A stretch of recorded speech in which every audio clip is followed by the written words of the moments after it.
a new project, a new construction project should have the lumber specified, the type of lumber, the quality level, and the cleanliness that you require in your project specified in your contract before you sign with any builder.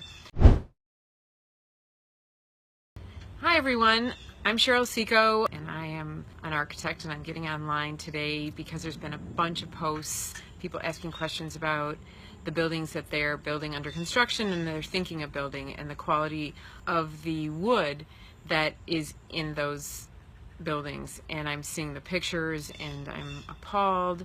This shouldn't be happening. There's a lot of bad stuff in that wood that you're seeing, and it should not be in a new building. So the first thing I will tell you is that wood comes in different grades. There's very cheap grade, and there's a much more expensive grade that's better quality. And so if you were going to buy a suit or a nice dress for a wedding, you wouldn't probably just go on a catalog and say, I want something that's called a dress. And you will get something from someone that will, and you want it for this price, and you may not like what you get. It may not be the kind of dress that you want, or the kind of suit that you want, or the fabric that you want. So there's something that's included as a part of architectural drawings, part of projects that include architectural drawings, and that's called the specification. And the specifications is a written document that goes along with drawings that says exactly what is to be included, the quality, the type, and all the other things around it, like how it's installed, and any warranties, anything that you want to have as part of your project. And the contract should be something that is a neutral contract that's written with both the owner and the contractor in mind. Both need to be protected. A typical builder contract that the builder will have you sign is only going to be protecting the builder. It's not going to be protecting the owner in most cases. I've never seen one that had all the protections needed for the owners. So my recommendation would be to hire an architect to work with you on your project. You can hire them for a lot or a little, but I would recommend having them be involved in how you're doing your contracts for sure, and make sure that you get a contract that is protecting both you you as the owner in the same way that it's protecting the builder. So when the builder says his contract is going to say, if you don't pay, this is what's going to happen, or you have to pay at this time and this is what's included, you also need a contract that's going to say what happens if he doesn't do the work according to your specifications. So that's quality of the materials that you're using. So you can specify in your contract up front that you want clean materials in new condition, and that there should be no debris on the materials that are being installed in your building, and certainly no water damage or conditions that would come from water damage, which includes mold. So all your wood members that you're using, all your materials of any kind, you can say they should be clean and in new condition. And when lumber is being delivered, any materials are being delivered, it could be tile, it could be drywall. If on the truck materials are coming that are not clean, that were damaged en route, you can send them back, and you should send them back. And they won't send you more, they'll take more care if you start sending back bad quality materials. There's no reason to pay good money for poor materials.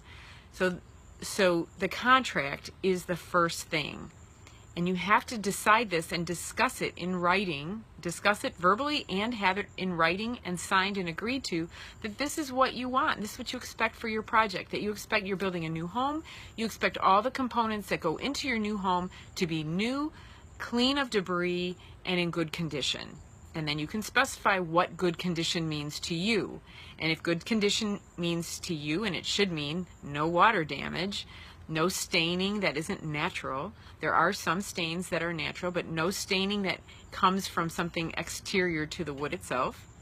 And you can specify that. And then once you've said that that's not allowed on your project, then you can have free reign to walk around your project and say that's not allowed. And your builder will also know very clearly what is allowed and what is not. Otherwise, they're trying to maximize their costs, and they're going to give you whatever you're willing to take. And if you're willing to take garbage wood, they're going to give you garbage wood on occasion. And the best of builders may do this, or it can happen. They can't watch everything everybody is doing, but if they know that you're watching, then they won't do it, and if they know what your parameters are.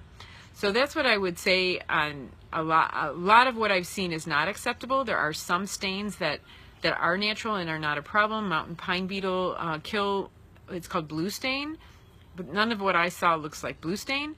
There's occasionally stains from strapping. There are some ink markings, but that will look like an ink marking and it'll say something. They don't just randomly put ink on boards. So the stuff that looks like it's dirty or stained in some way that doesn't look natural is probably not natural. You can test it if you need to, but I would say that you need to be on the ball. Clients need to be on the ball with their builders and have a specification that says what kind of quality is acceptable for you. Be very specific. Lumber comes in grades. You can say, I want grade 1, grade 2, grade utility grade, whatever grade that you're willing to pay for. And then you can be sure that you can see it on the bill of sale, what they've delivered. Is that what they've delivered? What you said you wanted? And then you can also look at it and say, hey, listen, if they're delivering lumber that's poor quality, whether it's from the lumber yard or whether it came on the truck that way, then you send it back. Just like you would any other package that arrives at your home when the box comes and it's all crushed. And your glass vase that you bought is crushed. You send it back and say it was damaged in shipping or was damaged from the factory. Wherever it was damaged, you don't pay for things. You don't want things on your job site that are not in good quality condition, but do specify that at the beginning. So that's my tip for today related to all those posts, and I will try to get online and make sure those posts get through, the ones that haven't already. But for all of the ones related to construction, hire an architect would be my first suggestion. You can hire me to look at your contracts. Have a contract that protects you, that's not just your builder contract. The AIA provides contracts. I believe you can buy them directly from the AIA. The AIA is the American Institute of Architects. It's an association that architects belong to. It's not required for us, but they do have really good contracts. And so you buy those.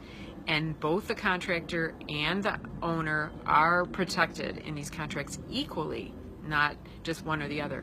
Have an attorney review your contracts. That would be a good idea too, a construction attorney. But start with a good contract and maybe some good consulting, and I do that also. So if you would like to have me look at your contracts, if you'd like to have me look at your drawings, schedule a consultation at avoidingmold.com, and I'm happy to help on individual projects. But for in general, specify in your documents in writing that the materials are to be clean and free of debris, free of water damage, and free of staining that is not natural. And start with that for all your materials. So that's my tip for the day. Have a good day.